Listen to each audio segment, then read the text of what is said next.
the heart of every business is something that is so core to the human experience that doesn't necessarily get the attention that it deserves, especially in our culture around high performance and achievement.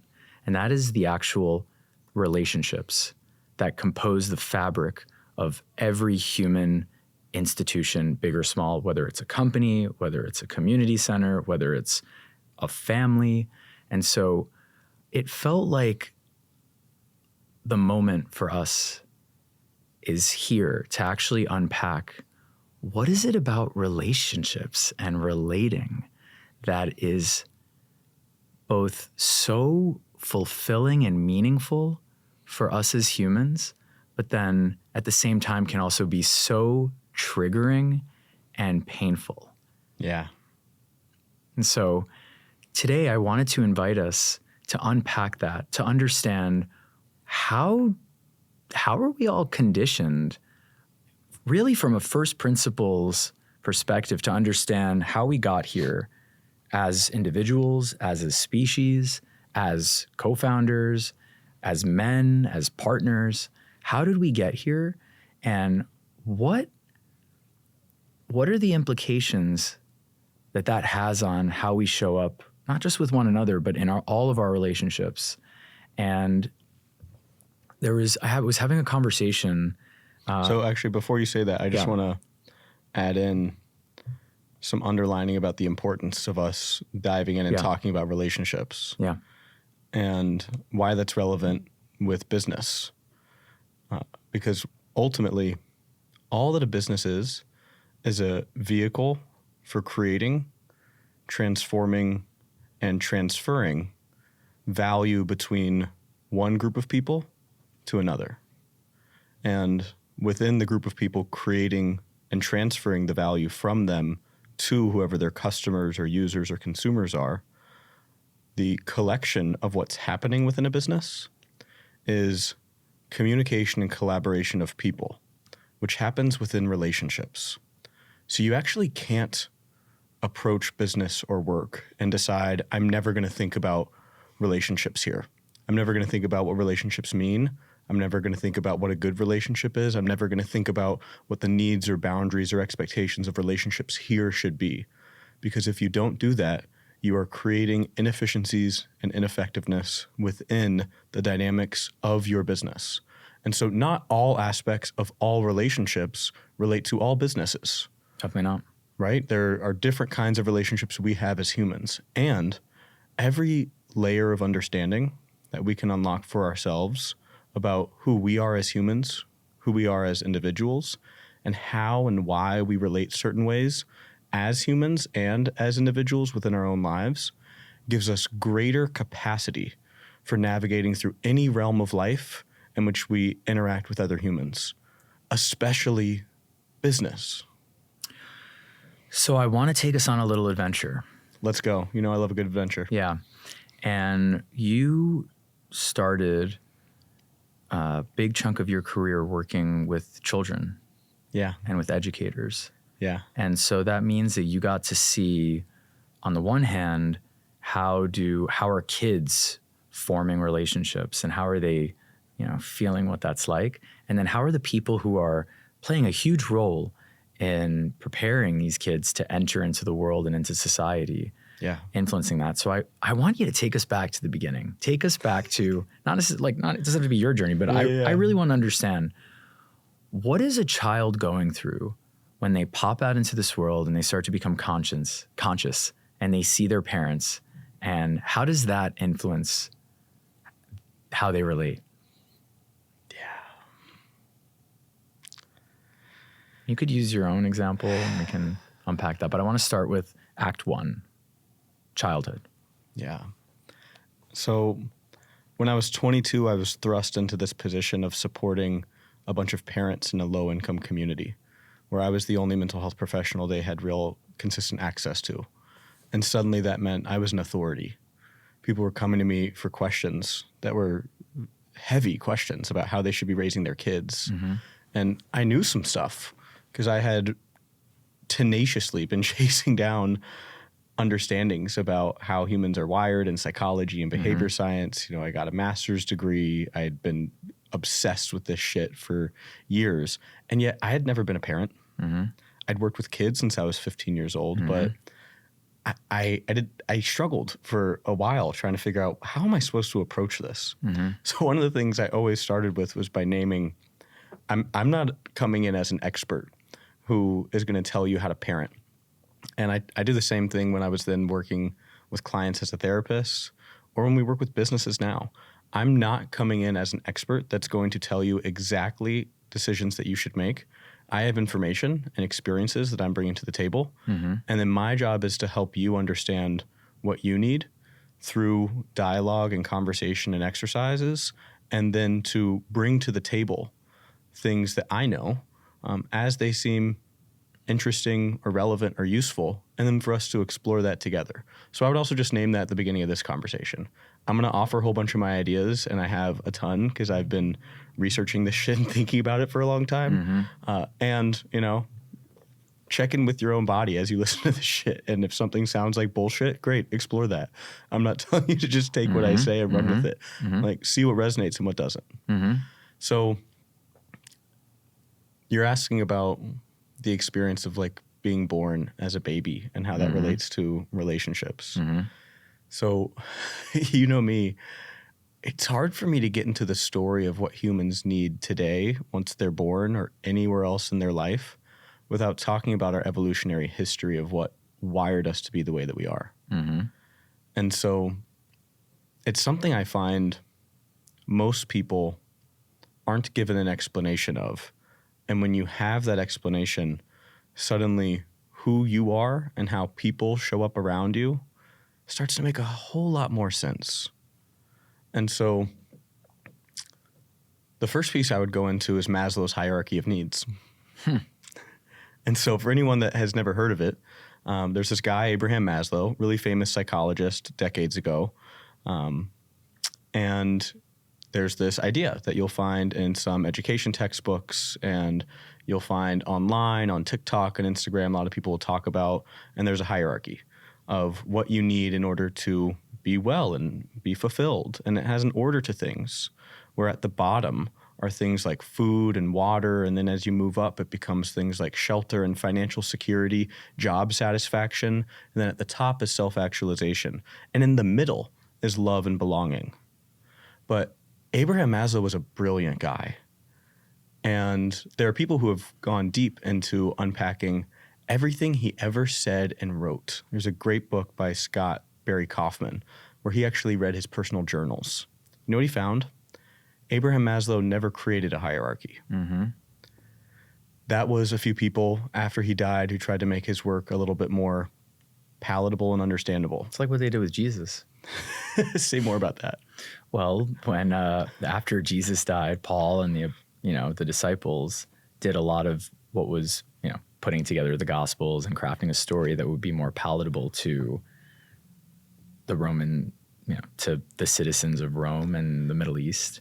Yeah, and then you get to carry that person's credibility, right? It's like, oh, well, this person said that, so you should listen to me talk about it and my ideas now. It's not I think this, it's, well, this person said it. And it's a repackaging.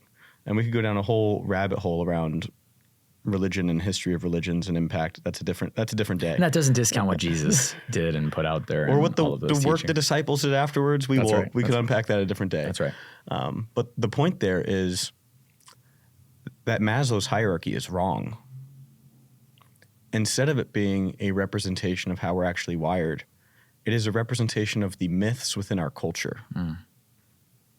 So I've talked to thousands of people who make it into their 20s, 30s, 40s, 50s who tell me the same story basically, which is I built the big, bright, shiny life and it feels hollow on the inside, or I feel lost, or I feel overwhelmed. And underneath there, what you'll find is that they played by this game. And the game that they played by was the map that is rooted in the same ideas that created that Maslow's hierarchy, which is my job is to go out and get good grades and then prove myself and follow the rules and get enough money. And then I can allow myself to think about love and belonging. And yet when you really look at humans and how we're wired, our deepest need is love and belonging. It's our base code that makes us who we are as a species. It's how we evolved. In tribes, hunter-gatherer and nomads relying on one another.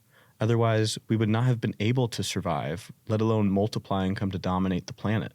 We're not the biggest, fastest, strongest. It's our ability to utilize language to collaborate.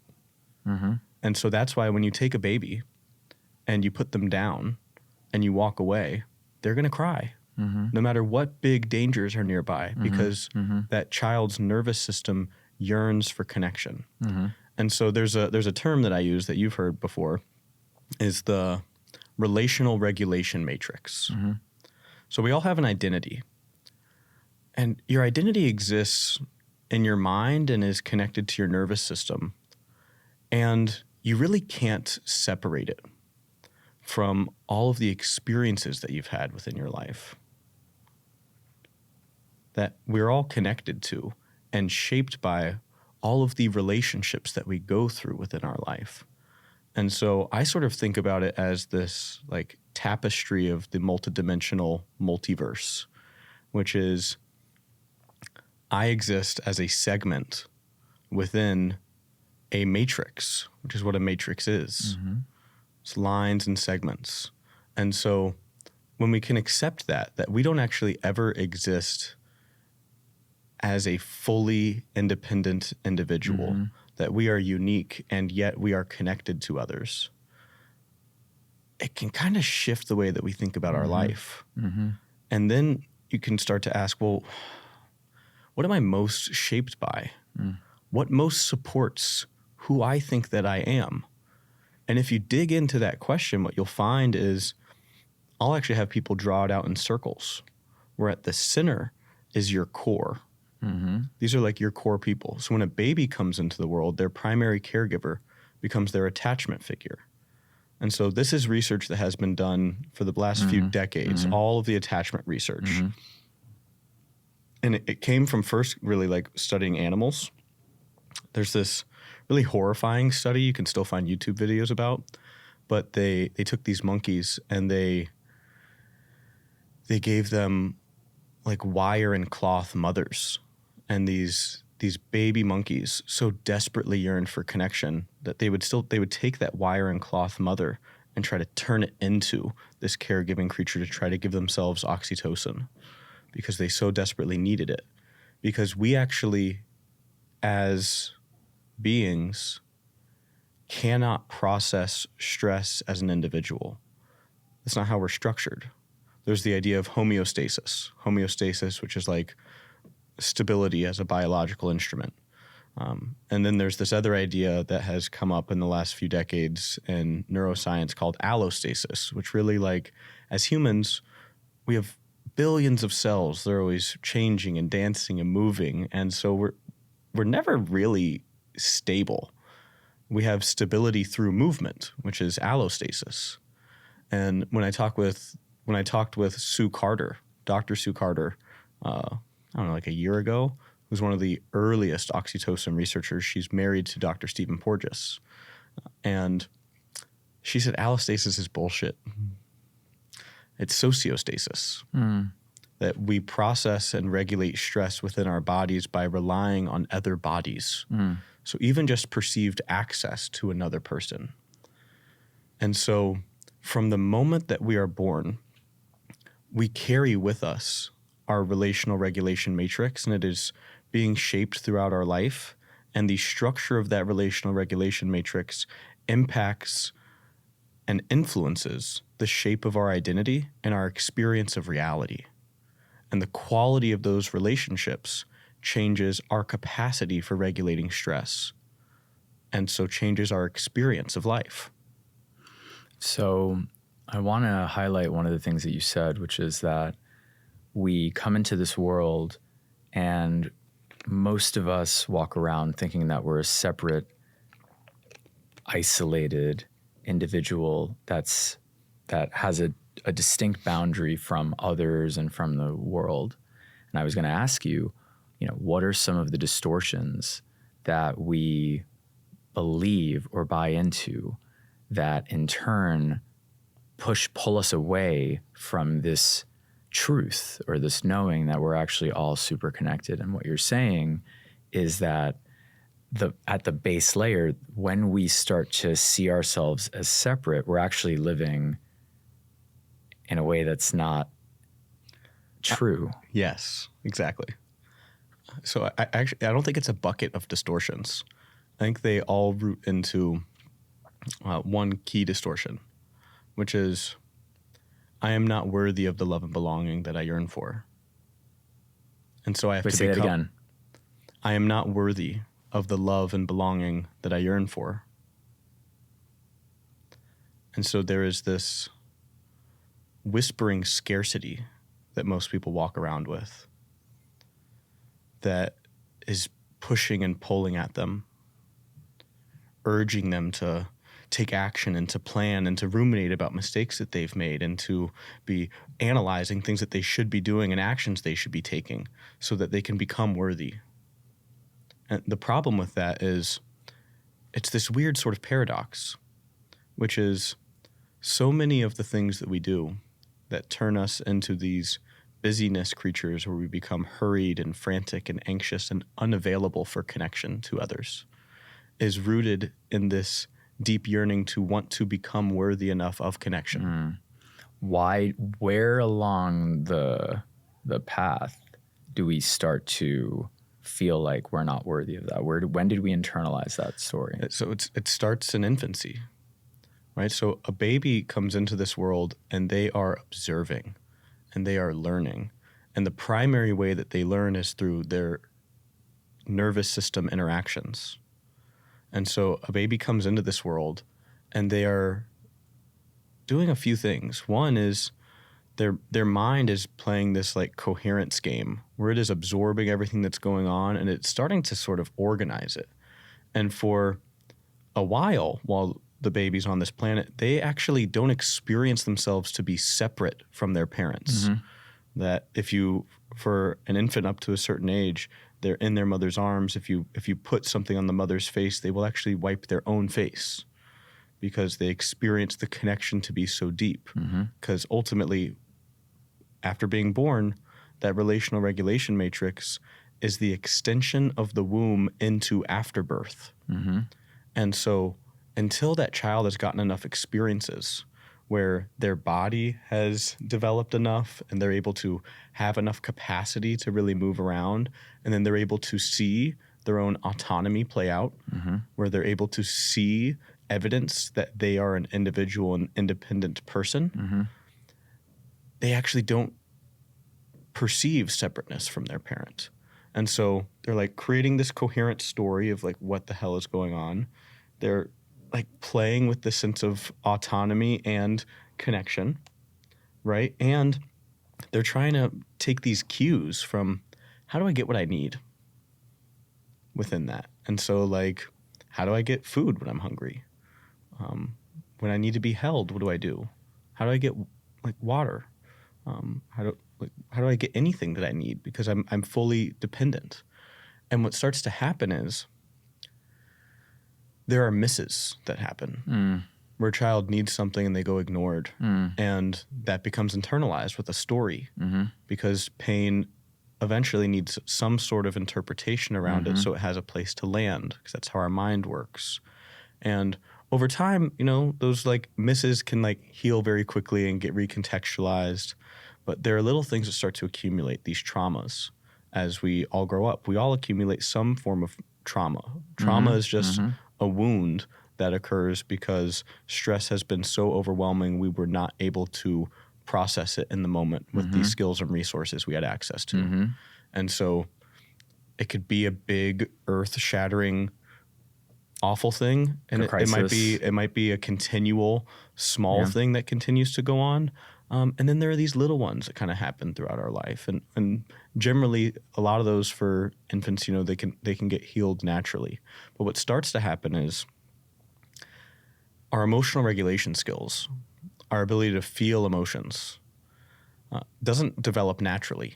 It is learned through our relational experiences with other humans for how they attend to our emotions and how they react when we feel certain things emotionally, and what skills they sharpen within us for how we relate to our own emotions. So one of the ways that this belief that we are unworthy of love and belonging, and so we need to hustle, gets shaped is because we aren't given the emotional regulation skills that we need. And so the emotions become overwhelming. And then we diminish our sense of powerlessness. We diminish our sense of power and diminish our confidence. And so ultimately then we come to become even more dependent on others. We don't know how to validate ourselves or process our own emotions. And so we accumulate more trauma. And we come to rely on other people's attention and validation to regulate our own emotions. And the thing for a child, up until a certain age, you can't feed yourself. Even when you can like speak, walk around, talk, 7 and 8 year olds, like you can't drive a car, you can't pay your mortgage. Like you are really dependent on your parents. And so for a child's developing psyche, when there are traumas that occur or experiences that come along that they don't know how to process, the story that is the default is, this happened because it is my fault. Because it is not safe to blame our caregivers. It's not safe to blame the adults that are around. And so what happens is, instead we blame ourselves. This bad thing that happened that's painful, that I don't know how to deal with, that it's this overwhelming thing, it's my fault and I'm going to push it down. And when the intentional space is not created to talk about those things, to show up with empathy, which magically erodes shame, to then pull out what is that emotional experience you had, to then develop the skills with the child for meeting that and for them to get that validation that then totally transforms the experience and turns it into an integration and expansion moment. When that doesn't happen, instead trauma and shame accumulates and it suffocates our own sense of confidence and power. And what it builds up bigger and bigger and bigger is our sense of scarcity. And so the ways that our society operates today, with how many single parents there are, with how anxious and stressed adults have gotten since early 2000s with the 24-hour news cycle and 9/11 and the war on terror and then the smartphone and social media. Not to mention also just parents that were under-resourced themselves, that didn't receive the tools, that are now showing up with their kids in these states of massive dysregulation. But that sort of always happened, right? The problem is now the scale and scope of it. Because it's become such an anxious world where children are growing up in houses with fewer and fewer emotionally available adults whose attention is more glued to screens and devices and work and anxieties, that is much greater than it ever has been, because there used to be different structure and norms also for how we related to work and medication and and so these kids are in households where they're not getting that emotional regulation attunement. You need that emotional attunement in order to shape your nervous system. And so when you're not getting those co-regulatory events which nourish the key relationships within your relational regulation matrix, what ends up happening is you don't have the resource that you need in order to process your emotional experiences. And so what grows is that sense of scarcity and not enoughness. And then you go to school, and our public education system is littered with systems and behaviors that are rooted in myths from science that has been disproven, that is outdated. And what happens in most classrooms is behavior management relies on activating children's stress response into fight, flight, freeze, or fawn. And we're just lucky that most kids default into fawn. And so they are people pleasing. They learn to suppress. We learn to suppress what we want and need in favor of doing what the person with the most power in the room wants us to do. And that is explicitly taught through the actions and behaviors for how we manage behaviors in our classroom, which didn't used to be as big of an issue when children grew up with emotionally resourced homes where parents weren't working, all hours of every day or glued to their screens, or weren't as stressed and anxious because everyone around them was doing that. Where there was some sense of safety somewhere that you could find, where you could play with your friends in the street. where you could have more of those co-regulatory events. But now kids aren't getting that as often at home. You're not getting that as often at school. And so the experiences that you do have within the relationships with other humans at school take on even greater meaning, which is why you're seeing this incredible rise of challenging behaviors for children in schools, why you're seeing so many teachers leaving the profession and saying it's getting harder and harder and harder. It's why for the last 2 decades, when Gallup puts out a poll and asks for highest stress level across all occupational groups, public school teachers are right next to nurses as the top most stressed profession, because our children are not getting the resources and support that they need to develop the stress regulation capacities within themselves. So what ends up happening? You get an entire generation of people that are walking around with overwhelm and trauma and anxiety. An entire generation. Yeah. What Jonathan Haidt would call the anxious generation in his latest book. Which generation? Where did that start? The point I start this sort of like crucible of a story at is really it's some of the millennials and Gen Z. So the place that's really interesting is 2012. Because 2012 is when the majority of teenagers had a smartphone. Yeah. And so that changed the way that we communicate and interact with each other when we're teenagers, when our peer relationships become so much more dramatically important to what we believe is acceptable and what we want. And so that drastically changed childhood and teenagehood. And it drastically changed the way that adults consume information and structure their days in relation to work and news. And so like this eroding sense of safety, the fact that violent crimes through the last 2.5 decades have really gone down, but anxiousness and fear about violent crime continue to climb up. And it's because of the way that the smartphone has changed the ways that we live. And so that's the really relevant and interesting point. I do think that there is also impact for millennials that is distinct from Gen X, because you also had the 24-hour news cycle with the television. We had this point where over 80% of Americans had a television in their home through the 80s. And so anyone that's a millennial, you were still born with like the birth of the 24-hour news cycle that came in the 90s and the internet, which really started to drastically change our economy and exacerbated residential mobility, meaning people were moving more frequently and becoming less connected to their neighborhoods and communities. And so like destabilizing a sense of physical community really started to happen with the millennials. And then this like weird anxious consuming of news started to come along with millennials. And you had some self-esteem misunderstandings that happened with some child rearing approaches that happened with millennials.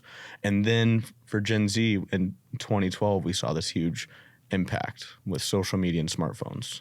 So I'm really curious, before we launch into maybe young or even, what we would start to consider adulthood, what is the difference between the child that was in a secure household or felt a secure sense of attachment in their household versus the one who didn't? And also, what about the kid that was in a really tough spot that actually was able to develop healthier ways of relating and coping with their stress? So that's the really interesting one to start with, because it explains the differences with the others. So Dr. Bruce Perry, really fascinating psychologist, has done a lot of really amazing work with trauma. And I'm trying to remember I don't remember which of his books it was, but I inhaled one of his books when I was in grad school, and then I went deep down this like research rabbit hole because it was really odd to me. So when I went through undergrad and I was learning about psychology and philosophy, I really learned about what I would call like mindset and insight stuff. Okay. Thinking like the Pretty way, heady. yeah, like the way that you shape your thoughts shapes your emotional experiences. And so like you do enough thinking and like you're going to be an awesome human that's going to live a really fulfilling life. Right. And so like really, if you experience a bunch of trauma, you just need to think about it differently and you'll be able to climb your way out. And that's the real difference maker. But what the research suggests is there is one variable that is the greatest predictor of resilience in the face of trauma throughout life for a child. the one thing that separates those that experience immense trauma who go on to live healthy lives versus ones that go on to live lives of disease, addiction, disorder, deaths of despair. The one predictor is, did they have one high-quality, trusting relationship that was consistent in their life? And so that one relationship doesn't have to happen at home. But what you'll find in the folks that grew up in traumatic households that go on to not struggle with anxiety, suicidal ideation, depression, addiction, autoimmune disorders throughout their life is that they were able to have somebody show up, or they were able to build some relationships around them that were able to then fuel the building up of their capacity to regulate stress in their bodies, which is dependent on relational interactions. And so the difference between a child that grows up in a household or within a community that is able to show up for them and to help them learn how to relate to their emotions in a healthy, non-judgmental way, that's able to build trust with them, meaning there is boundaries and accountability, that's able to help them build up this sense of self-trust or confidence within themselves that isn't absent or overly controlling. The difference between the kids that get that and the kids that don't is the kids that don't get that, their capacity for experiencing stress is way smaller. And so they're going to get triggered into overwhelm much more often. And that's going to look like either freezing or flighting or fighting. And so you're going to see aggressive behaviors, or you're going to see frantic, distracted behaviors like ADHD, or you're going to see this like trying to run away experience like anxiety, or you're going to see this like permanent overwhelm, which is like depression. Or dissociation. You're going to see them seeking out ways to numb the stuff that's getting in the way of them performing the way that they believe that they need to, which is where the addictions come from. And so that's what's at stake for being a parent or a caregiver or an adult that is connected to some responsibility for a child's growing up and raising, is how am I supporting this child's development of their capacity to regulate stress? Because most of that shit is shaped by the time you're 7 years old. So one of my best friends is having a baby any day now. And he came up to visit in New York a few months ago. And he was like, dude, you've been like working with humans and kids and parents for a really long time. Can you give me like one like of your best pieces of parenting advice? And we were at our other friend's house, and he had this carton of eggs in his hand. I was like, give me that carton of eggs. And like we happened to be walking in the street. So I was like, I'm taking this with me. And he was like, okay. And so as we're walking in the street, I was like, I've got a few eggs here, right? And I was like, hold out your hand. Awesome. And now move your hand. Great. And then I dropped the egg and it fell. I was like, one way that you can let down your child is by not being there enough, by abandoning them. And then what will happen is there will be breaks. Another way is hold out your hand, squeeze this egg as hard as you can, is you try to control it too much. And that can look like anxiety. It can look like domination. It can look like aggression. Same thing. Same outcome. Right? Yeah. That ultimately it's like, oh, look, it's still broken. And now hold out your hand again. I placed the egg there. And now you've got to walk with it. And it's terrifying because you don't get to clutch it. It might kind of fall over. And you know what the difference maker is? It's actually how you show up. And you can't control. Maybe a bird's going to come by and swoop it out of your hand. Maybe someone is going to like attack you, and it's going to like there's some awful things that could happen. But you gripping and trying tightly to hold on to it the entire time is going to end up in fracture anyway. The best that you can do is try to show up as the most confident, caring, consistent version of yourself that can support that egg so that it can be in your hand and so that it can then learn how to grow and develop on its own with your support. And so ultimately, like, that's healthy, attuned, supportive parenting. And when someone doesn't get the support that they need to, either because they grew up in a place that felt like it was clutching them, or they grew up in a place that felt like they were totally abandoned, then their capacity for actually experiencing difficult things, for learning, growing, changing, expressing their truth, all get wildly diminished. And so the magic of relationships is that at any moment throughout our lives, relationships with other humans invite this opportunity for us to heal the walls we have created within ourselves, to stuff down our own traumas, which then diminishes our capacity to experience stress. And stress is just this, like I'm stressing this table by just pressing into it. Stress is just a demand for attention or an invitation for attention. It's just an impact. And so it's neither good nor bad, you know? So like if I walk outside and a car is coming by, I hope I get stressed so I jump out of the way. And if I'm walking on the sidewalk with somebody that I love and they reach out and touch my hand, that's a stress on my body. It's not necessarily a good or bad stress. In that case, probably a good stress. I'm like glad they're touching my hand.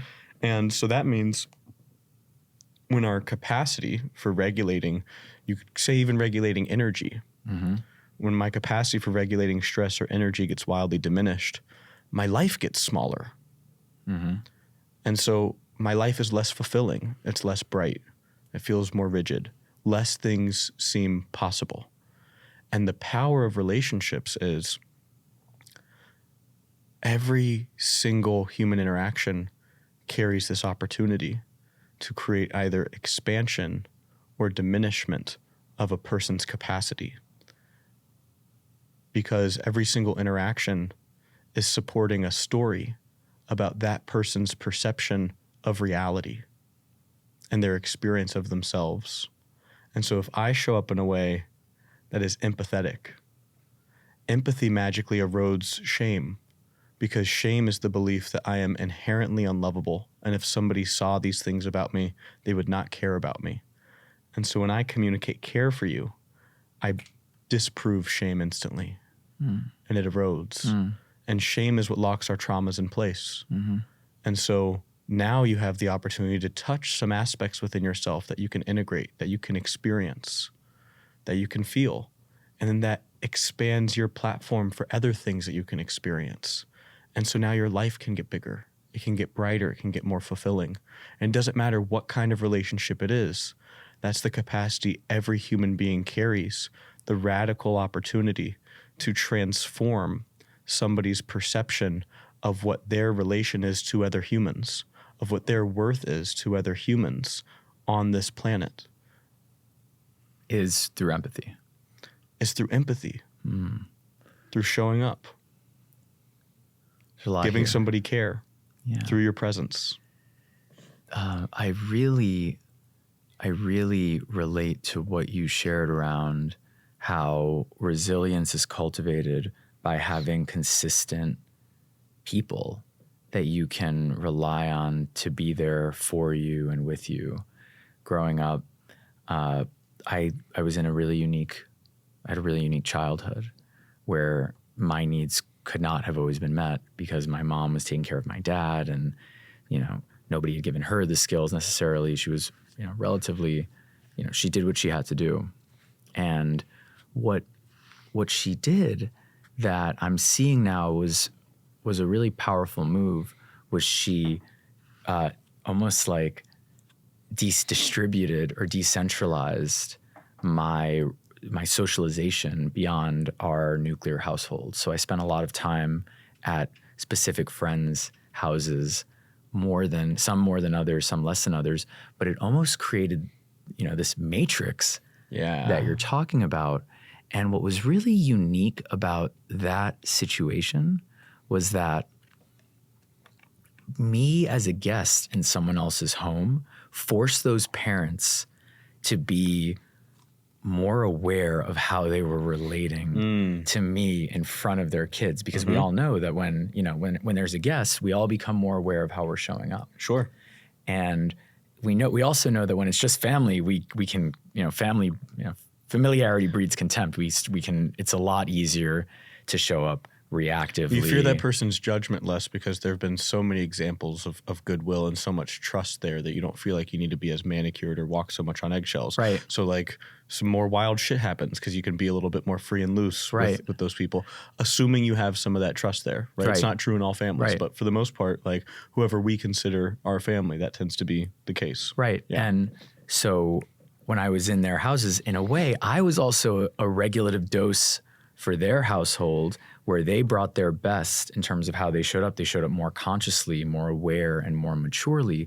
So I was getting the best of these families in terms of how they related with each other. And of course, over time and as people let their guard down, I got to see it all come up. Yeah. But it wasn't after all of this safety and habituation had taken place, which if you now distribute that, it's not just that one person that you named.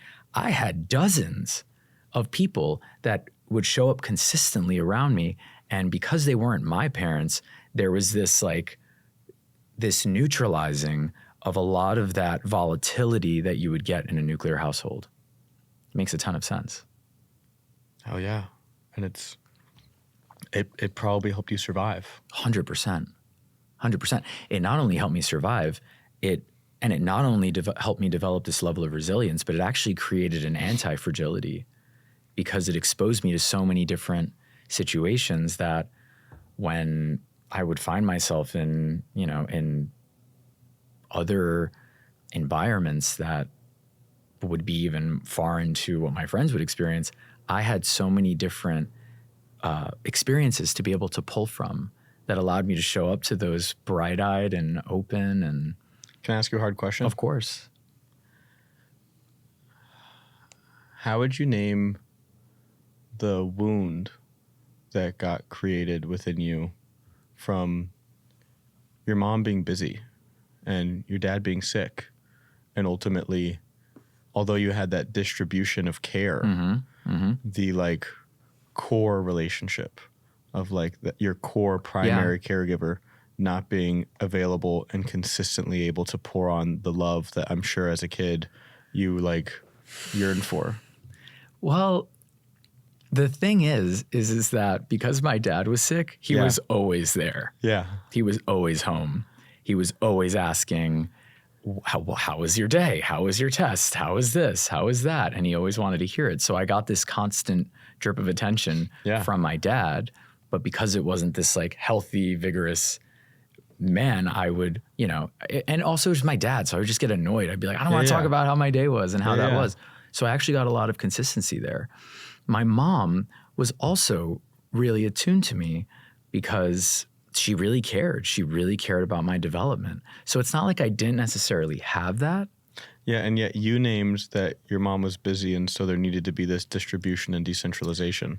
So what's that about? Yeah. So I think the wound that came from my childhood was rooted in the fact that I didn't feel like I felt like I was missing something like that other normal kids got. Yeah, where did that come from? Well, like, how do you think that got shaped? Because I was socialized, I got to see other kids. And your house didn't look like theirs. My house didn't look like theirs, playing sports with their dad. Like I didn't have that. And I remember being like, oh, maybe one day, like when certain medications or treatments come out, my dad will be able to stand up and, play basketball with me. Yeah. Or play baseball with me or something like that. Or maybe we're going to be able to go somewhere as a family. Like go on a vacation together like all of my other friends. And little Mathew internalized that as comparing to what other people were able to do. We weren't able to do that. And of course, like you said, I internalized that some of that, I might have internalized that some of that was because there's something wrong with me or. And how did that wound contribute to the shaping of your personality into your adulthood? How does it show up now?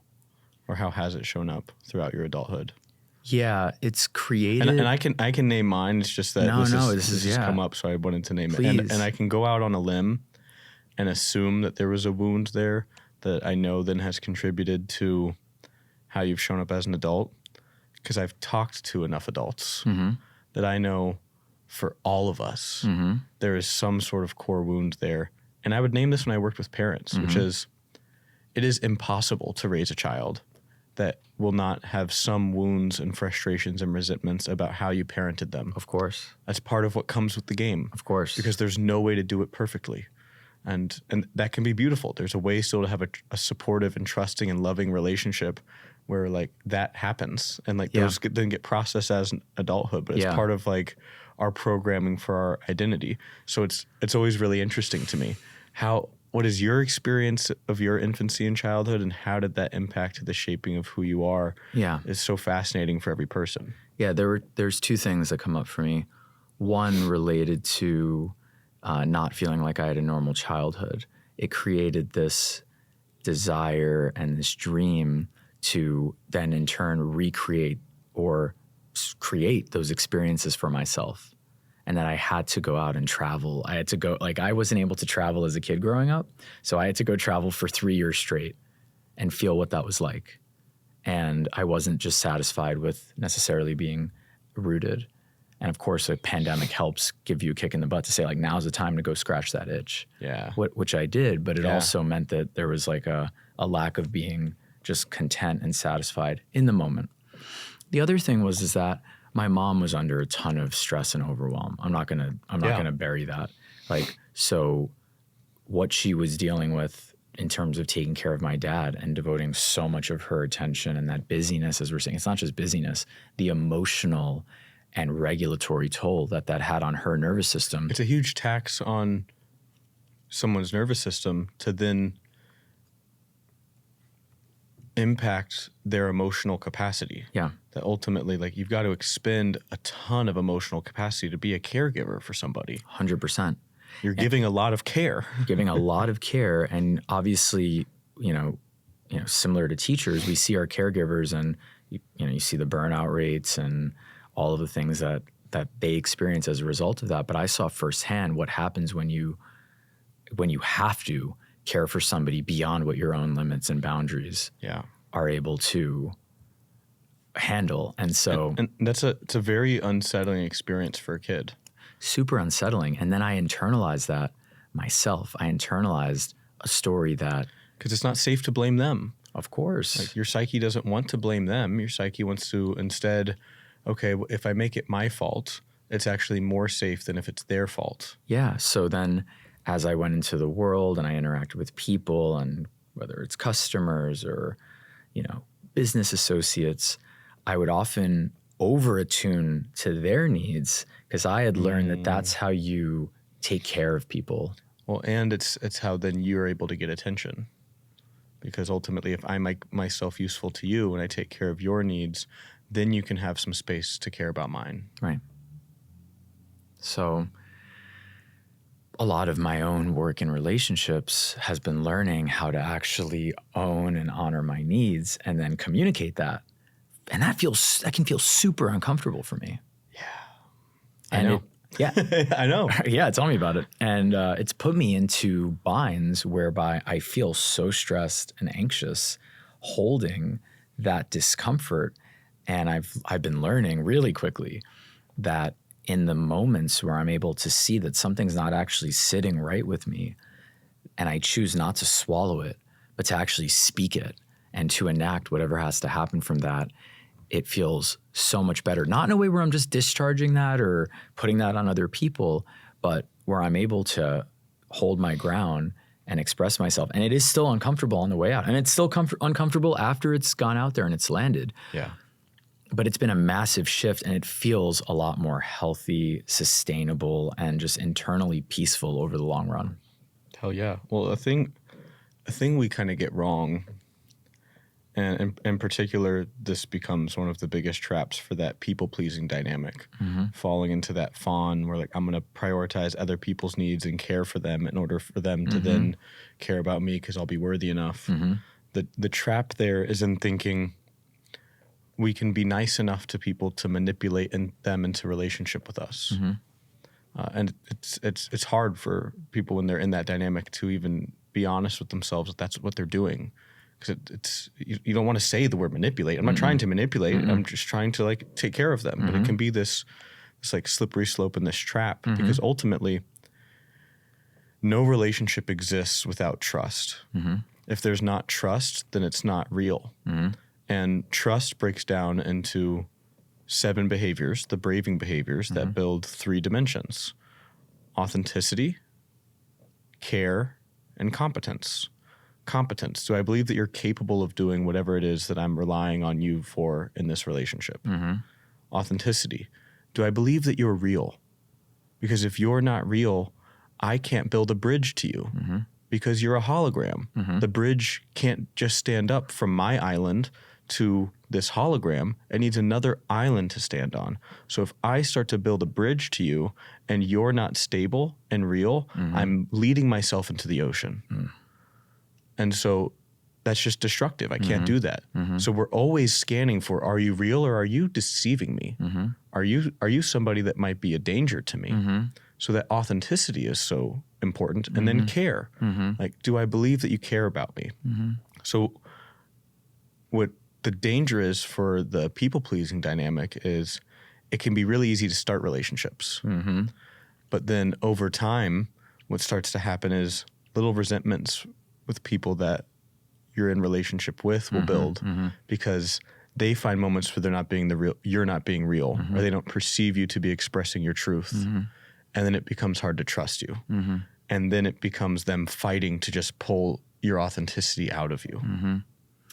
And it's funny because for me, my wiring is the exact opposite. Wait, I want to name something. Yeah. That on the front end, when forming those relationships, people pleasing allows me to attune and be really caring. But the closer I get to intimacy, I go into a flight response. Yeah. I'm like, get me out of here, because I grew up in a household, in a context where caregiving was so overwhelming at times that little Mathew shows up and is like, I can't even go there. It can feel like way too much. Too vulnerable. Too vulnerable. Because it's ultimately, you don't have control then. At least when it's an early relationship and you're like expressing a bunch of care, you're in the full driver's seat of the relationship because you're the one creating this like empathy and care and doing things for them, so they're being more vulnerable. And so now it's like you actually have full control over how much vulnerability is happening, and you can just match theirs. But then once it gets deep enough, it's like, holy shit, I've got no control of this thing. I could get rejected, I could get abandoned, I can get judged. Fuck, this feels raw. So that's how it impacted me growing up. I'm curious what you're about to say. About what? About how, like what you were noticing about yourself, or what you've recognized about yourself in terms of your wiring. So like I have the exact opposite wiring of the people pleasing. So it's like we either get into like the people pleasing structure, or we get into like the frozen structure where it's like we just get totally immobilized, or there's the fighter structure, right? And so I was the fighter. I just always was, because I just always experienced a bunch of intensity, and I never felt care and safety from another adult. And despite having awesome parents, my mom was a preschool teacher and preschool director. My dad was like a summer camp counselor and then director and then like community center person who would train staff on how to relate with kids. Like they got more training than a lot of folks. And they were decently well-resourced. And my dad had to work a lot. And my mom was born to parents that were 16 and were addicts. And so she learned really early on that she had to be hypervigilant and busy, and she had to take responsibility for a lot of stuff if she wanted to create any order in her life. So her life wouldn't be this mess that was filled with aggressive outbursts and like these shitty dynamics that she didn't want to have. So the way she expressed love was in trying to create order. And so when I would create chaos as a 3, 4, 5, 6-year-old, it would trigger her, and she would be in these explosions where she's not emotionally available for me, where then ultimately she's just shaming me for me being in such disorder. When really what's happening for myself is I'm experiencing such intensity as a little boy, I have no idea what to do with. And I'm desperately screaming out for somebody to fucking hold me, somebody to help me, to help me hold this intensity, help me figure out what I'm supposed to do with it. And instead what happened was I was punished over and over and over again. And so what started to happen was, okay, what I learn is that adults see me as separate. I'm different. I don't belong here. I'm the problem. And so I absorbed that story really early on, like 4 or 5 years old. And so what that means is any of your rules that you have for this space, rather than them being signals for how I can belong within this community, they are identifiers to me about who you are. But I don't belong here because I don't trust you. And you have communicated that I am separate from you through how you have treated me with your actions. And so in the absence of connection, we settle for coherence. And so the story I had about myself was that who I am is the problem. I am the troublemaker and the chaos bringer. And so every single one of your rules became pathways for me to do the opposite.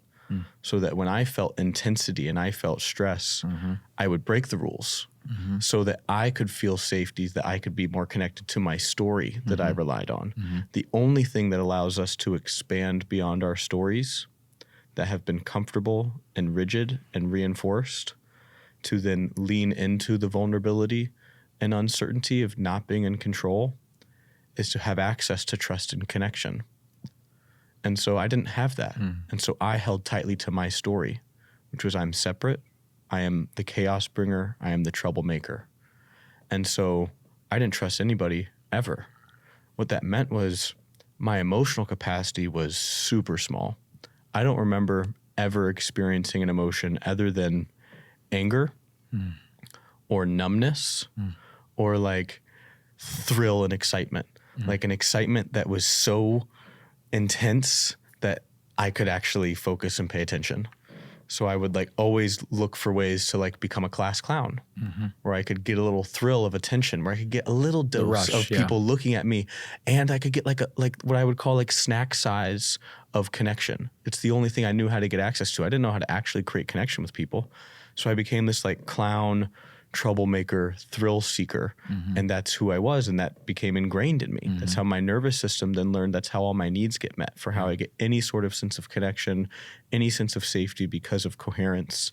And then that led me into being an addict, because then there was all this shit that I didn't know how to deal with that got in the way of me performing the persona that I believed that I needed in order to get attention. And now I had to do something about that shit. I had to numb that. I had to get that down. But then all of the addictions then just exacerbated the intensity.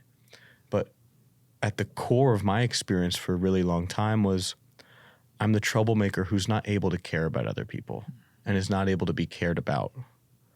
And it was only once I had like descended into wanting to kill myself and then deciding not to, and then going through the work of trying to get to know some of my own emotions, that forced me to like do a bunch of reading and researching that intellectually proved to me that relationships were important and that they might offer me something. And that then, if that were true, that the only way to actually build relationships was by expressing your truth.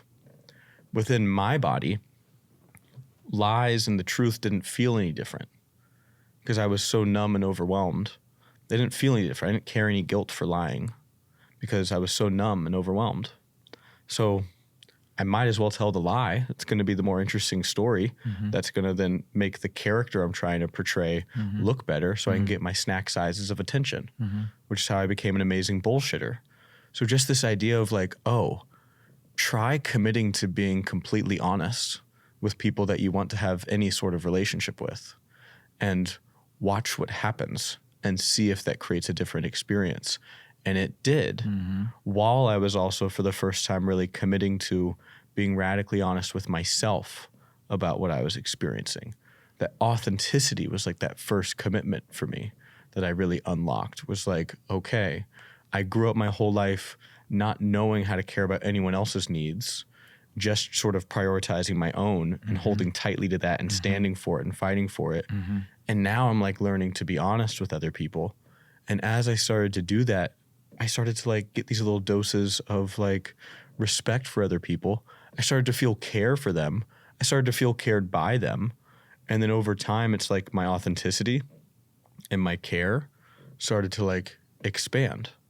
And it was like, holy shit, this is a totally different way to experience reality. It totally changed my world to just have friends for the first time that I could actually feel a sense of connection with. So hearing your story, reflecting on mine, this brings us into adulthood. Adulthood, baby. And I'm really curious to dive into what happens after all this stuff from childhood, washes through us. We step into the world, and here we are starting to form these friendships and relationships, whether it's personally, whether it's at work. And coming back to that example of where this plays out in a healthy way or a toxic way, and then also how this comes full circle back into the next generation. What do you make of how we enter into these relationships based on all of that conditioning? What spells the difference between relationships in any context that thrive and go the distance versus ones that further reinforce the trauma, or rather that don't work out, I'll say? Are you talking about friendships or romantic relationships? Because I think they're different. Both. Break them out. Okay, so ask me the question again for one of those.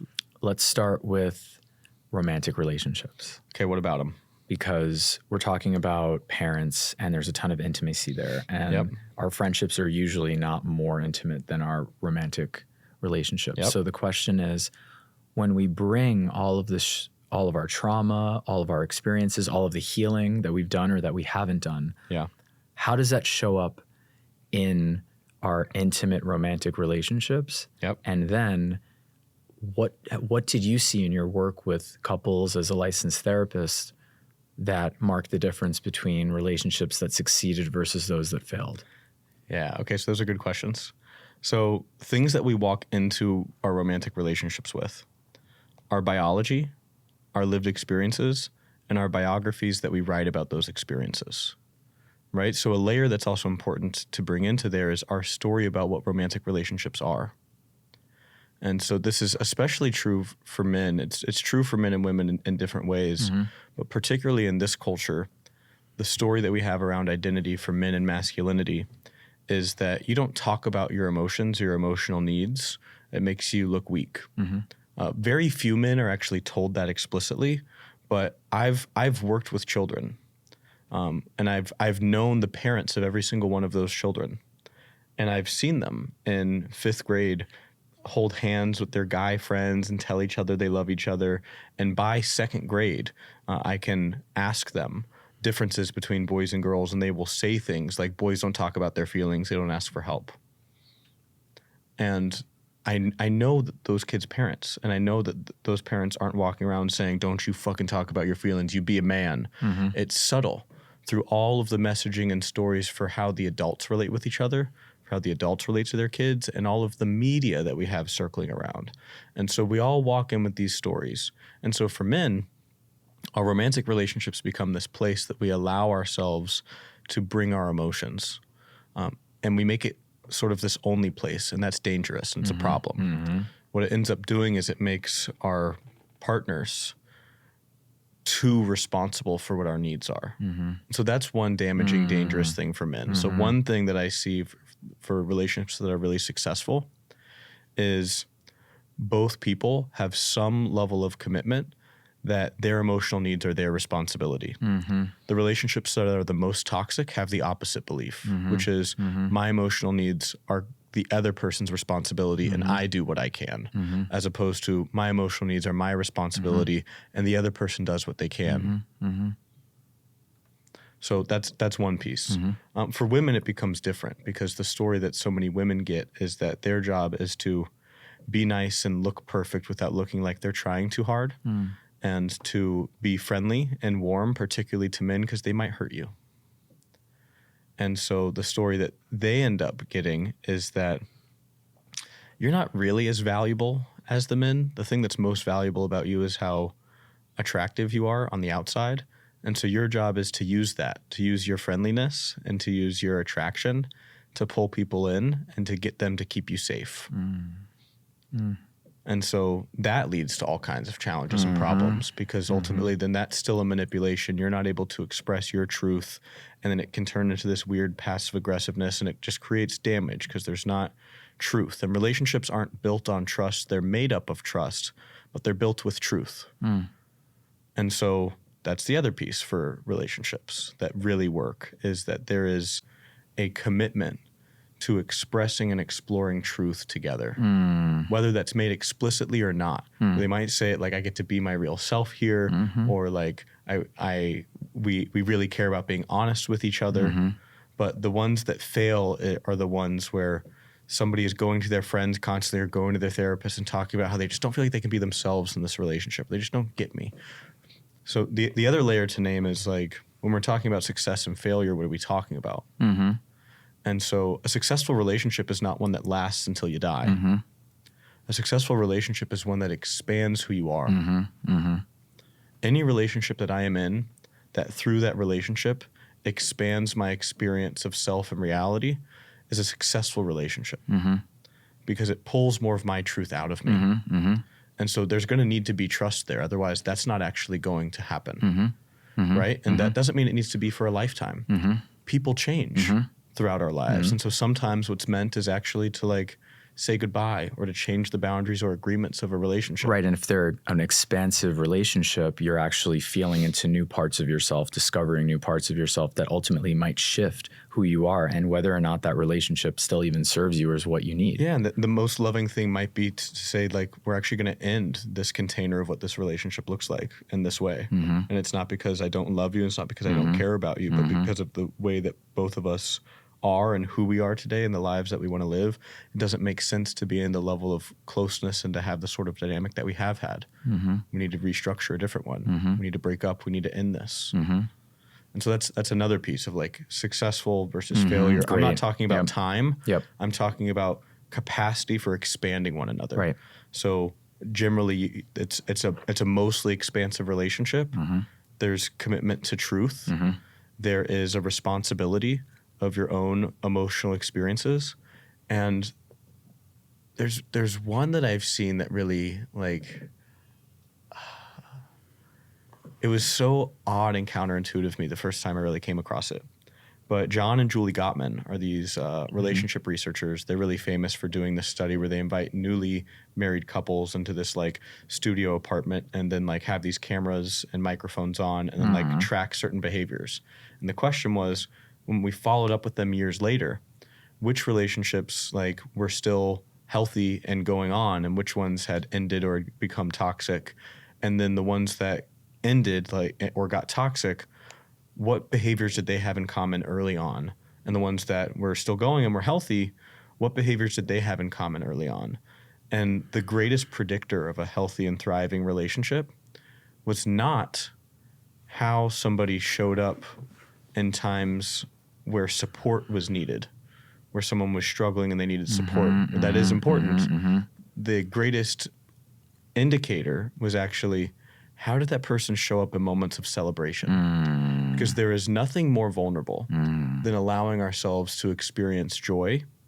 And there is nothing more hurtful than wanting to experience joy and have that be acknowledged and to bring that to somebody and for it to be totally shut down or ignored. That creates this wound that ultimately for something to really be expansive and to feel like you can express your truth here, that the relationship is good for your expansion, there needs to be this sense that I can bring my greatest celebrations to you and you can help me celebrate them. You can help me sort of erode my like sense of Shame, fear and scarcity and shame about celebrating my own aliveness. Because that's the really unique thing about a romantic relationship, is that there is such a deep witnessing of one another that you get to feel like this is this person that has seen me at my deepest, that has seen my wantings and my yearnings and my fears, who I have had sex with. They have seen me fully naked. I have been inside of them, or they've been inside of me. There is a deep intimacy there that then that person would accept and support and encourage something that I feel lit up about, allows me to actually feel okay with holding that thing and wanting that thing. And so if suddenly I'm not allowed to have that, even if you're there supporting me and you're going to hold me, I close up. And so even if you're going to support me when I fall, eventually I'm just going to feel like this relationship, I'm either like going to die inside of it and just cripple and get really, really small, or eventually I've just got to break out of it. And so it's counterintuitive. We tend to think like, okay, the most important thing for a relationship is make sure I'm showing up when they need help. And that's important. It's you want to show up when people need help. You want to be helpful. And the thing we don't think often enough about is really catching and looking for the moments that we can celebrate something that the other person really would love to have celebrated. Did they call that something? Is that a... Because I know they have I'm sure they did. I know they have the four horsemen of the apocalypse. Right, that ruin relationships. Yeah, so those are the behaviors that the ones that ended really had in common, right? Which is... Stonewalling. Resentment was the other one. Yep. I used to know these off the top of my head.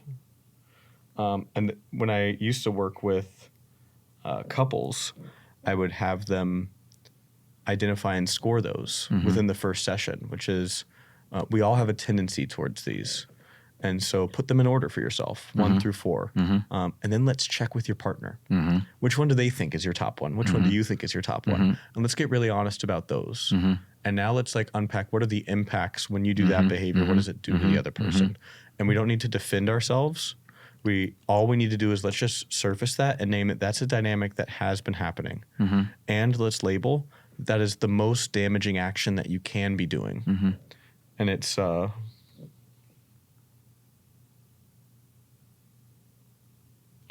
don't think that's right. How would I call these?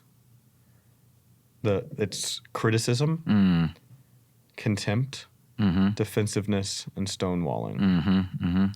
So criticism, like, you always leave your dirty dishes in the sink. You're so lazy. Instead of, hey, can I talk to you about something? I'm feeling frustrated. When you leave the dishes in the sink, it really makes me feel uncomfortable. It makes me feel like you don't care about the house. Or contempt, like name calling, like ridiculing their body. You're such eye rolling. Yeah. It can be subtle, but it's destructive. Right. Defensiveness, like this self-victimization or like reactivity. It's like this, I never do anything right, do I? Right. You've shut down my ability to actually come to you with things that I have concerns for. And so then I just won't bring them to you anymore. Or stonewalling, which was the most painful one for me in relationship, which is the other person basically abandons you with their attention and emotions, but not their physical presence. And so to let you have this physical reminder that they're there, this person you most want to be seen and heard by, but they have shut the doors inside. That hurts. Nothing out of those 4, that's the one that tears me up and triggers me. Yeah. It was the hardest one for me to learn, like, how do I handle myself in relation to that when that happens. Yeah, so it's a commitment to truth and... Commitment to truth, commitment to responsibility of your own emotional experiences, and a commitment to celebrating the other person's joys. That leads to a successful, expansive relationship. Those are the 3 things that through like my years of working with couples, that like if someone was going to say, what are the 3 things I really need to do? I like really love this person. I want us to have an amazing relationship. Like you focus on those 3 things and you'll be in a pretty good place. Same again. Deep commitment to truth. Commitment to taking responsibility over your own emotional needs. And it doesn't mean you keep them to yourself. You're also going to need to communicate them, but that they're primarily your responsibility. And the third one is a deep commitment to celebrating the other person's joys and aliveness. So truth, taking responsibility for your emotional needs, and celebrating what lights the other person up. Yeah. And you'll notice the truth and responsibility one carry a lot of the burden there, because within that means you're going to be creating commitments and agreements within this relationship. And so the invitation is, if you commit to truth within that and taking responsibility for your emotional needs, as those commitments get shaped, you're going to have to be radically honest about what your needs are and what you can commit to with that person. 100%. I want to check, how much time do we have? About 7 minutes. Can we extend by like 30 or whatever? Do you have somebody else coming in next? No, we can extend if you I think we got to extend, right? Cool. Should we take 5? You want to take 5? Let's take 5, yeah. Cool. We're going for reels mostly anyway. Yeah, we're doing great. Oh,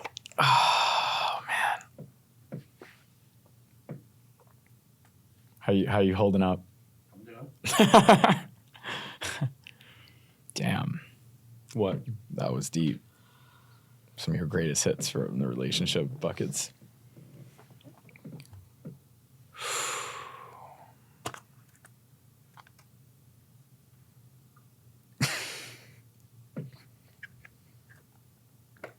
Gotta hit the Zins, dude. And then where do you put your scraps, in the back or On the top. On the top. I want to make sure I'm not going for your scraps.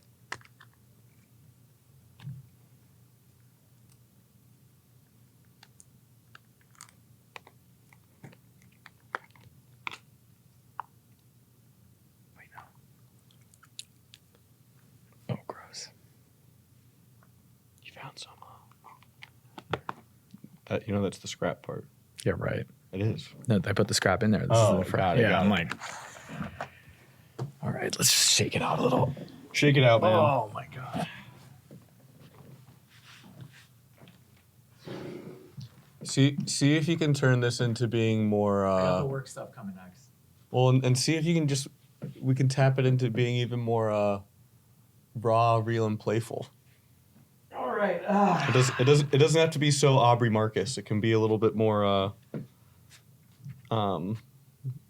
Shane Gillis. I don't know. Shane Gillis. Theo Vaughn. A little messier and playful. Theo. Oh my God.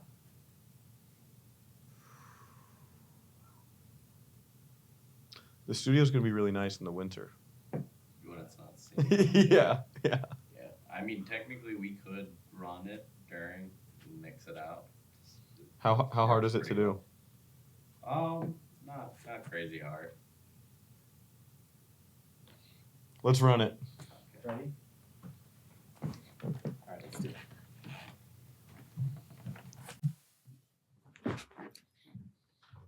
We're gonna turn the fan on for this one. Why not? It won't affect the sound, right? Not really. It's somewhat better sound without it, but Yeah. Chris has got skills, so. What time is it right now? All right, let's take it home. All right, so we've unpacked the life cycle from childhood all the way through entering into romantic relationships as a human being living in the 21st century. And so now I want to hit on an area of life that you and I think about and talk about all the time, which is our actual workplaces. Cool.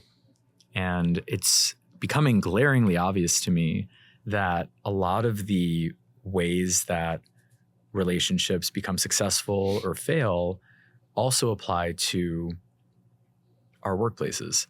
I was talking to a manager who works at Google, and he was sharing with me how one of his friends, they went out for brunch, and the entire time she was talking about her toxic manager and how this person just completely consumed her attention. She was miserable as a result of this person.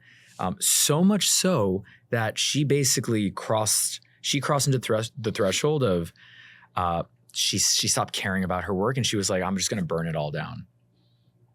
And so what is it about the way that we work together that all of this relational stuff that we're talking about plays out?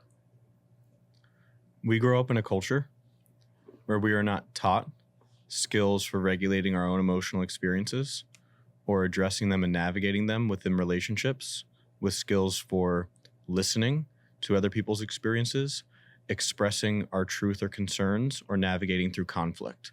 So what happens to groups of people when they aren't taught those skills? They avoid those challenges. And so what happens is at work, which is reliant on structuring ways of communication and collaboration to get stuff done, to create value for your consumers, customers, users, is over time, we have had managers get into positions that, like most of the people in our society, don't have those skills.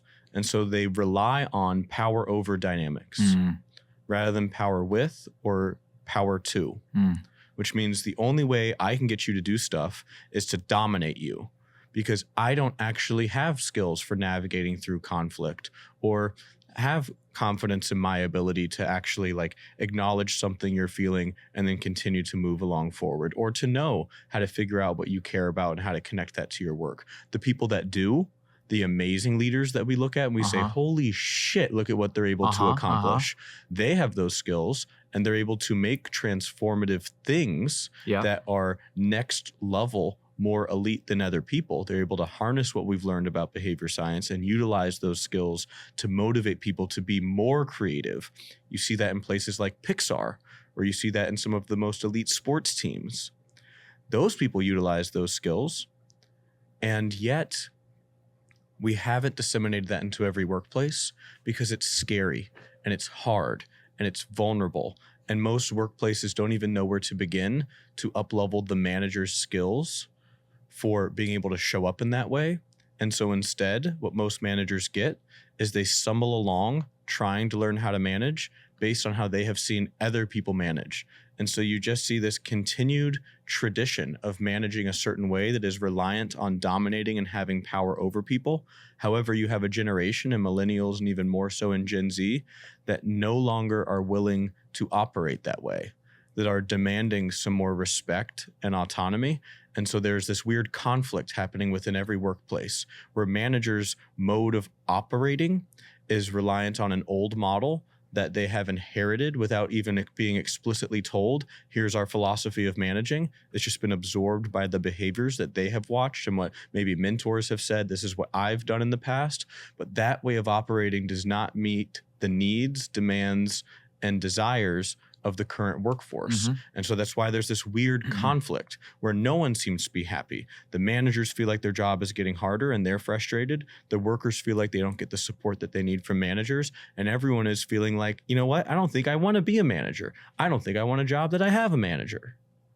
Instead of us being able to create cohesive, empowering teams where people are able to create and accomplish amazing stuff and become more and more of themselves, which is something that every single workplace has the potential to do with design changes. And it actually requires less effort, because when you invest the time and energy in the beginning and the front end to attend to fears and feelings and to design ways of collaborating that harness what matters to each person, you have exponentially productive results, and you save time, because when you don't do that, you spend infinitely more time attending to the problematic behaviors that arise because you don't do that. So there's obviously a range of systematic factors on how our workplaces are currently designed, or the lack thereof. That's true. That influence how we work together and collaborate. Yes. Based on our whole conversation around how we show up in intimate relationships and friendships, I'm really curious about how those underlying factors influence how we work. Authenticity and care are what we're looking for from every human that we relate with.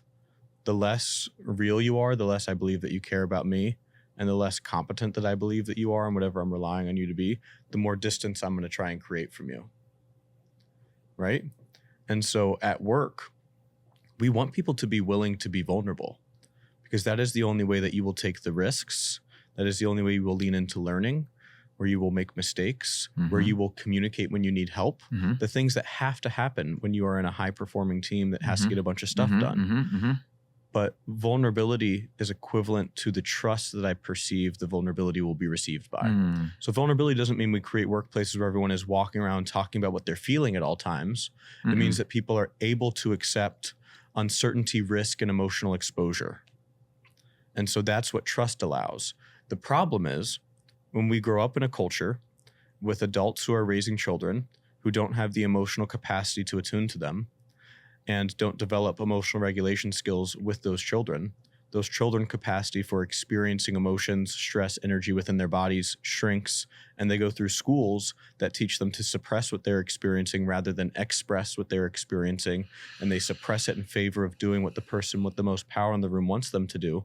We develop these dynamics where we don't actually know how to truly collaborate, and we don't even know how to express our needs. So even if you do have a great manager that is like, hey, I'd like to support you however you need to be supported, and I want to figure out what everyone needs so that we can get this like really epic shit done. People are sitting at the table and just like, cool, so what are your needs? People be like, oh, I have no idea. I have no idea what my needs are. How do I find out what my needs are? And so we become these adults that don't even know our own operating manual to be able to empower others. So this challenge is we have to help the employees and the managers create systems for understanding what each of them need in order to be their most sustainably productive, while also helping the managers and employees figure out how can we supercharge that in the ways that you manage and collaborate. So how do you do that? The nice thing is there's no one way. There's no one way. There's so many tools and resources that are out there. The key is, from a systems design standpoint, as a leader, if you want to make one of those workplaces, it's the 3 Ps, right? Purpose, people, processes. So one is purpose. Do you know why the business exists? Do you know why you care about it? Have you communicated that? Because if you're the top leader, the depth of anyone's ability to commit to the business's mission and the story of what the business is doing is limited by the depth of your ability to communicate your care for it, because no one can care more about your house than you do. And so one is that piece for purpose. The other is your skills for helping other people to understand what matters most to them and connect that, for you to then understand it and connect it to whatever their work is, so that then they can be motivated, because it's not just that they're doing this thing to please or appease you, it's that they're doing this thing because it enriches their experience of life. And there is nothing more motivating than us supporting the standard of who we believe that we are. And so you want to find ways as a leader to figure out what the identity is of each person and to hook that into the shared story of what you're doing as a business. So that purpose ability. The other is people skills. You need to have skills for relating with people that builds trust. These are the soft skills or interpersonal skills. Yeah. And really it falls into the 7 braving behaviors. Boundaries. Are you able to make clear what is okay and what is not okay within this relationship and within this business to that person? Without boundaries, there's ambiguity, and people will default to either taking advantage or playing small. Reliability. Can I actually rely on you to like do what you say you're going to do? The biggest problem I actually see in businesses with this one is people overcommit and underdeliver, thinking in the moment, oh yeah, I want to say yes and yes and yes, so that in this moment it doesn't create a conflict, which like would be too much for me to tolerate. I don't know how to navigate through it. But then later, I don't actually execute on that thing. I don't follow up at the time that I said I would. I don't get the thing done at the time that I said I would. And now over time, you trust me less and less. Accountability. Do I apologize when I make mistakes? This is one we get wrong a lot as teachers and parents, particularly. We think that in order to protect someone's image of us, for them to have respect of us, we shouldn't make mistakes. But actually, we as humans know that everyone makes mistakes, and we have a huge bullshit meter. We're always scanning for authenticity. And so what you do when you make a mistake and you don't own up to it, what you tell me is you have a deeper commitment to your illusion of who you want me to believe that you are than you do have than you do to your commitment to my right to truth. And so now my trust in you has gone down. Vault, which means you're not going to share stuff that I expect you not to share. Integrity, you say what you mean what you say. You're being real. That doesn't mean you share all of the thoughts that you have as a leader. You might not say, oh man, I think we're really fucked this quarter. I'm like terrified about how we're going to do with our fundraise, and our product is only at like 40% of what I wanted to do. I'm like terrified. I have nightmares about it just totally ending. And sometimes I have like weird dreams about just firing everybody, and like that would be scary. And now it's just destabilizing. No one has a sense of safety. That's not you being in integrity. Integrity is also honoring your responsibility to those people, which is to give them a purposeful story to operate within. And so that means, okay, how can you honestly share, like mean what you say? So instead of saying all of that, you might say, yeah, I've got real concerns this quarter, and I've got a lot of fear about what we're doing. And ultimately, I believe in the people here, and that we're going to figure out strategies and structures to be successful. And my belief in that goes up and down depending on the day. But I do have some belief in that, and I think we can get it done. So I'm still communicating. I have concerns. I'm being real, but also like I'm not making you responsible for holding my experience. So I'm still in integrity, non-judgment. I believe that I can ask for help and name some of my needs without you judging me for them. That doesn't mean you're going to accept and support all of them. I might come to you as my boss and say, hey, I really want to take time off because honestly, like I just started dating this girl and like I really want to see her. And you might be like, oh, dude, that's awesome. Like cool that you started dating somebody. I would love to support that. These next 3 weeks, you cannot take off. These are so important to the business. There's no way I could possibly support that. Let's explore what else could be done. You might be able to take a half day on this Thursday. But you know what I don't do? What? You just started dating some girl and you think you could take time off? What is this bullshit? What kind of world is this? What, you're in love? Ooh, cute. Okay, great. Now I'm damaging because I'm judging you. I don't think you should care about that thing. I'm bringing my judgments into it. And the other is generosity, which like some people call this positive regard. Assuming the best. Right? Assuming the best of people. That I can walk around instead of feeling like I'm on eggshells because I have to worry that everyone is just going to assume the worst. It's actually like assuming positive intent. And so like developing skills for doing those things in your relational interactions with people you work with and who work for you.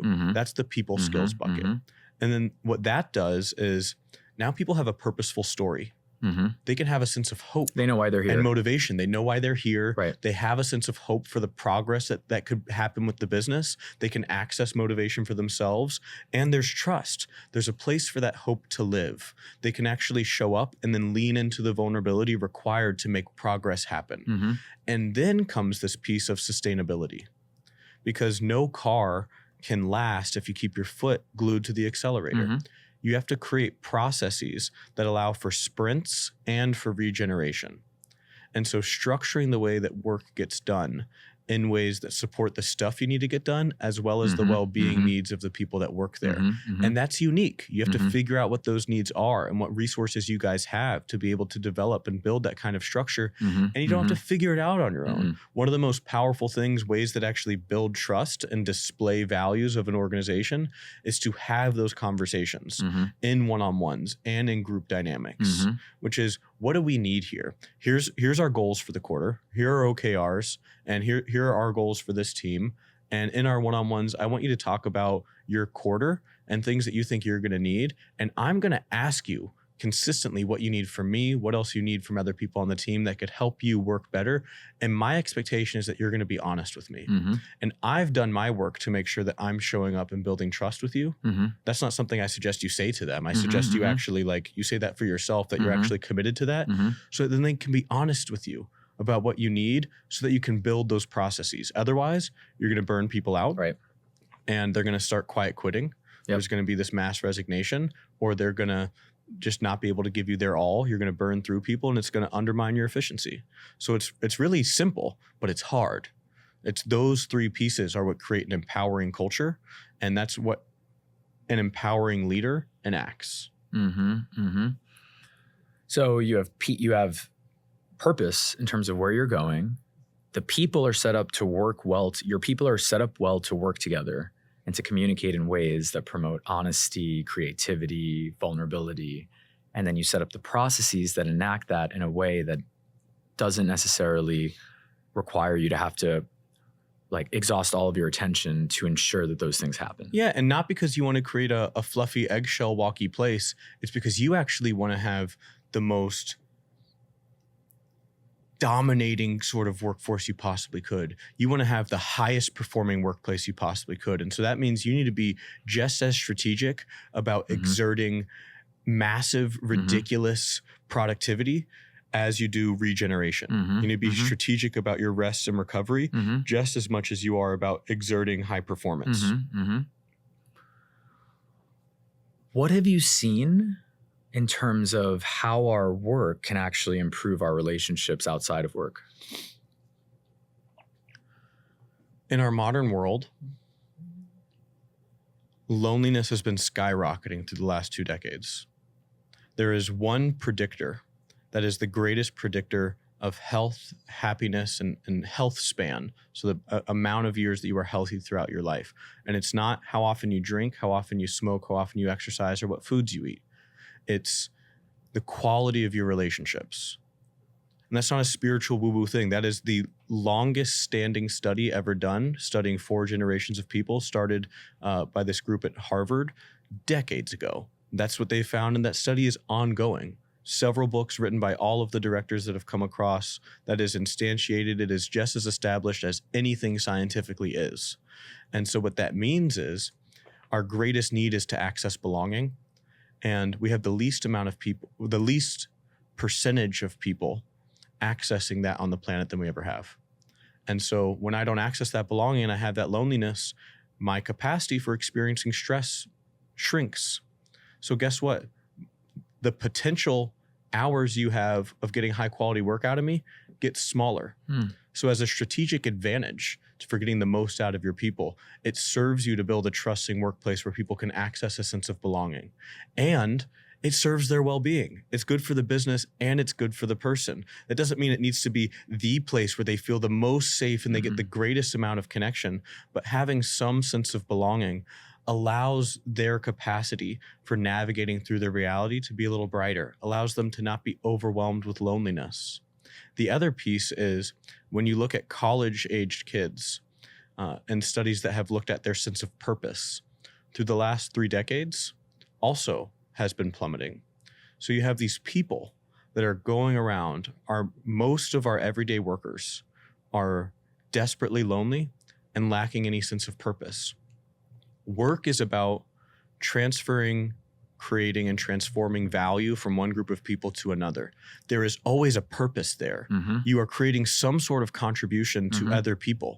And so there is an opportunity to deliver everyone that works for you some sense of belonging and purpose based on how you design the workplace. And so we have this opportunity to give people the 2 things they are most desperately yearning for right now, which is belonging and purpose, which enables you to have greater capacity and power within your own life so that now you can accumulate the resources that you need so that you can get a higher paying job, so that you can have the capacity to make good decisions for how you spend your money. So you're less likely to fall into addictions. You're less likely to fall into shitty behaviors that undermine your health, where you are more able to actually be able to get to this sense of stability in your life instead of what we're seeing, which is like a diminishing of the middle class and most people having this tremendously expansive sense of desperation and hopelessness when they think about our economy. And so the greatest impact to human well-being right now is transforming our workplaces. There is no role in the world that is more important than showing up and being a highly effective and empowering manager of a group of people. I'm not saying it's the only important thing. I'm not even saying it's the most, but you can't find anything that is more important because it can be so transformative with the trickle effect of how it transforms all of human well-being and the way that humans show up in our world. We have so much power that it impacts so much of life on this planet.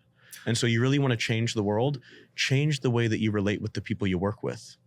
So what would you tell a new manager who just, they were great at their job, they just got promoted, and now they're standing there and their legs are quaking because they have no idea how to shift from being a player into a coach? Be radically honest with yourself that you're entering into a new role that your successes in other roles did not prepare you for. Didn't matter how amazing you were at being a software engineer or at selling as an account manager or as a BDR. It doesn't matter how amazing you were as an individual content creator. Managing people is a totally different skill set. And so be radically honest with yourself about that. And then define what skills you need within your role, understanding that you need those purpose, people, and process skills, and find resources that can develop those skills for you. And for you means also understanding what skills you have, what matters to you. And so part of those purpose skills is also making sure you know why the hell you're at this workplace. How are you going to keep yourself motivated? How are you going to resource yourself with processes that allow you to show up so that you can be resourced in how you relate with other people so that you can actually buoy them up to be productive? What are the resources you're going to go to, whether it's people, courses, AI tools, anything you're going to utilize that's going to give you feedback and insight on how you could be better relating with people in ways that build trust.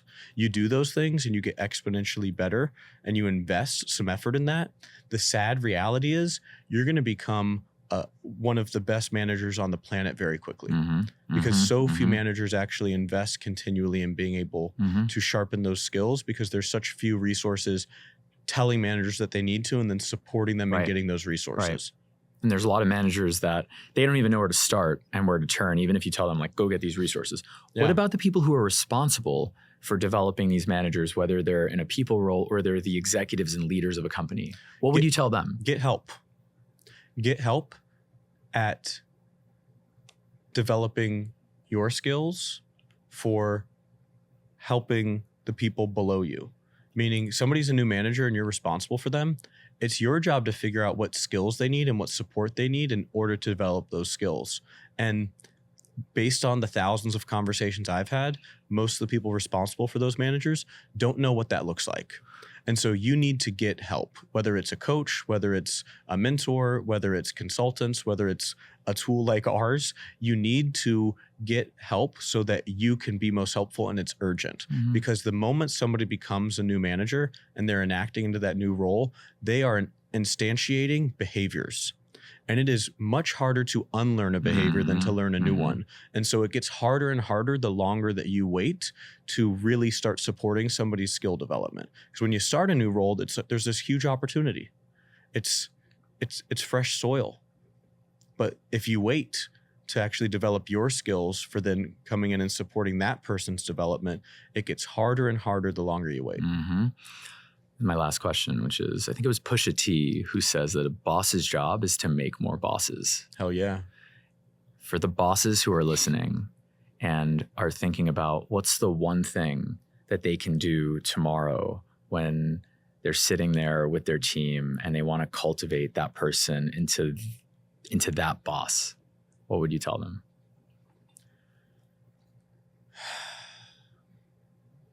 Start to commit really deeply to having conversations with people about what matters most to them.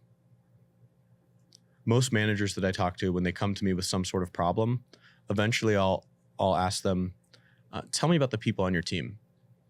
Why are they here? Why do they show up to work, and what matters most in their life right now? The vast majority don't have the answers to those questions.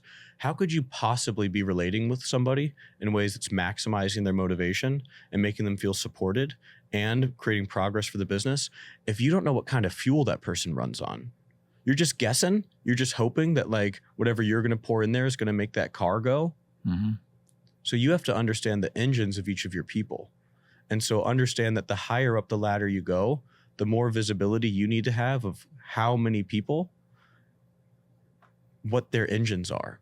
So if you're responsible for, as a leader for anybody, commit now, today, for any one-on-one conversation that you have with folks to just like pause and ask them like, hey, I don't feel like I talked to you enough about this.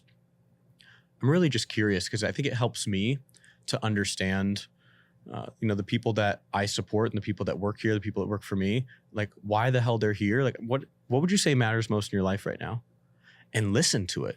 And I call it a love practice. Listen, observe, validate, expand. A lot of managers get overwhelmed because they're like, oh my God, I'm not a therapist. I don't know how to have those conversations. You don't have to fix anything. You don't even have to do anything with the information that you get, but just give them an experience of sharing that with you and you validating it. So it's like, oh, my wife just had a baby, and like, I really just like want to be making enough money for my family. And honestly, I'm here because like, I don't know. I kind of liked Jerry, the CEO. And so like, I just wanted to be here. It's like, oh, cool. So like, you're here because you just had a baby and you really want to be able to support your family, like feel like you're being supportive to them and they have all the resources they need. And like, this was a good enough job to pay you what you needed. And there was something about Jerry you really respected. Cool. Is there anything else about like what you're doing here that would be helpful for me to know? And then they'll tell you. And you can ask, and what could I do? And anything. What is there anything that comes to mind for you about what I could do that helps you feel motivated at work, that helps get the best out of you? And if you do the work of creating trust with people, you'll get honest answers to that question. And then your map and blueprint for how you're supposed to be managing people isn't something you have to carry around, this ambiguity in your head. People will give it to you, and then you can structure it. Okay, my last question is... Let's see how many times he says that. What are you looking forward to most when it comes to your own relationships?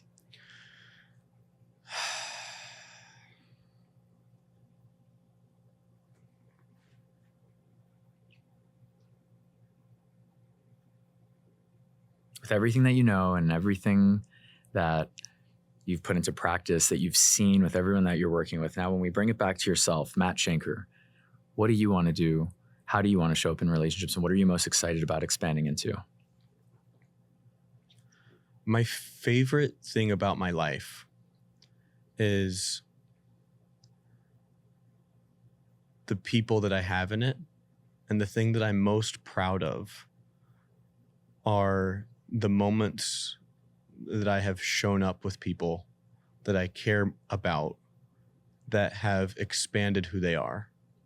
So the thing that I'm most excited about is the thing that I am most thrilled by, which is opportunities to expand the people I love based on me showing up in ways that demonstrate care. Like, I have some friends coming to visit me in a couple weeks, and I sent them this voice message yesterday. We're going to this concert, and like, one of them had never been to New York. I sent them this voice message. I was like, you can stay with me, and like, that's free for you. And there's one requirement. There's one condition. I deeply believe in the power of adventure and the collective effervescence that comes from a concert, any sort of thing that you're leaning into that has that sort of excitement with other people. I deeply believe in the transformative power that that has. And so I'm going to demand that you have some sort of intention. There is something that you either want to become more of, that you want to call in more of, or you want to let go of more, that you want this experience to fuel. And I'm going to demand that you define for yourself what that is and you tell me. Otherwise, you can't come here. Oh.